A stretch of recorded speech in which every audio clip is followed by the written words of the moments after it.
Some of the coastal inhabitants near the Gulf of Mexico oil spill region are only temporary residents, and on their way to their winter homes, millions of migrating birds stop over.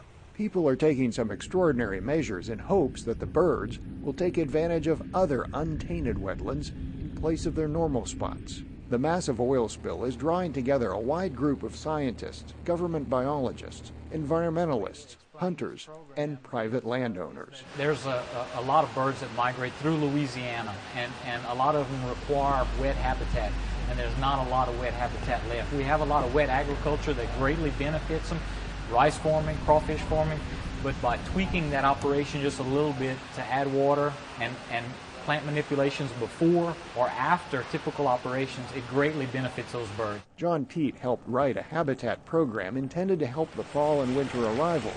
They're literally flooding farmers' fields to create new wetlands, like this field in Jefferson Davis Parish in western Louisiana.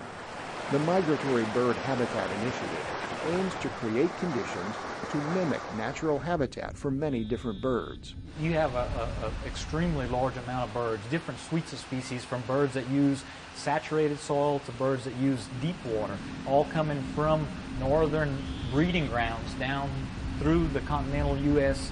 down to Louisiana, the end of the Mississippi Flyway. The effort covers 8 states, as far north as Missouri. Biologists hope these lands will lure many animals to steer clear of oil-tainted wetlands in Louisiana and other coastal states. Right now we know there's birds that use that intertidal area, pelicans, terns, gulls. We know they've been impacted.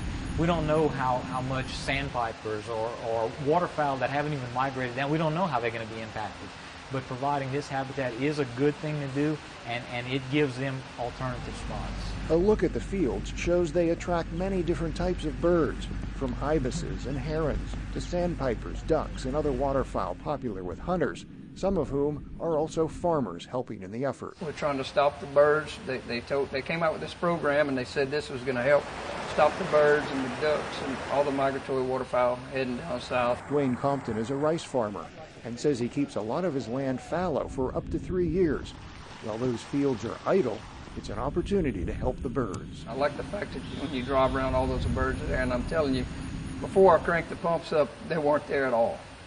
So it definitely works. You can see that.